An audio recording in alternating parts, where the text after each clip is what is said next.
marka aad orodo maalin walba 30 daqiiqo wax la mid ah orodka ma jiraan. cilmi baaris badan ayaa waxay sheegaysaa in hadduu orodku u lahaa kaniini dhakhtaro badan inay dad badan u qori lahaayeen. ugu yaraan wiigii hal mar inaad orodaa lagaaga baahan yahay 30 daqiiqo si aad uga hortagto qalbiga ama wadnaha oo ku istaaga. orodka faa'iidooyinka uu leeyahay waa 6 shay oo soo socota. midda koowaad, orodku wuxuu u fiican yahay wadnaha iyo ka hortagga cudurrada wadnaha ku dhaca sida wadnaha inuu dhiig xinjir galo. marka aad orodo wadnahaaga aad ayuu u garaacmayaa, waana sidii looga baahnaa inuu noqdo. asbuuciina mar inaad orodo ayaa loo baahan yahay si wadnahaagu caafimaad u ahaado. qodobka labaad, orodku wuxuu aad u dhisaa murqaha lugaha iyo lafaha iyo dhabar xanuunka.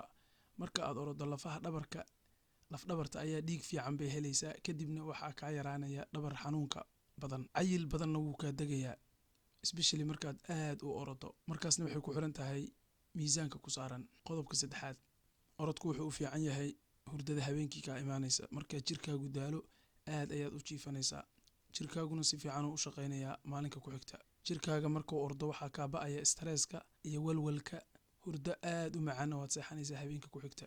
qodobka afaraad, orodku wuxuu dawo u yahay depressionka iyo walwalka.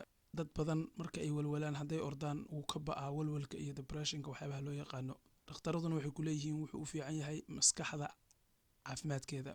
It's good for the brain ay ku leeyihiin. midka shanaad, orodku wuxuu aad ugu fiican yahay dhiigkarka blood pressureka.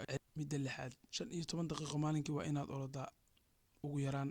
waxaa caafimaad ka dareemaysaa dhinaca caloosha iyo dheefshiidka. waxaa loo yaqaanaa bowel movement. haddii fadhigaagu badan yahay iyo haddii jiifkaagu badan yahaba, waxaa la baaray 1500 oo qof oo la ogaaday in markay socdeen calooshoodu aad cuntada u shiiday. mar walbana waxaa lagaaga baahan yahay inaad socoto isku celcelis. waxaa lagaaga baahan yahay jirkaagu inuu dhaqdhaqaaqo. qofka bini'aadanka waxaa loogu talagalay inuu socdo, ma ahan inuu maanta dhan iska fadhiyo. haddaa maanta dhan sariirta iska jiiftana keliyaha uma fiicna. haddaad maanta dhan fadhisood gaari wadana dhabarka iyo keliyaha uma fiicna.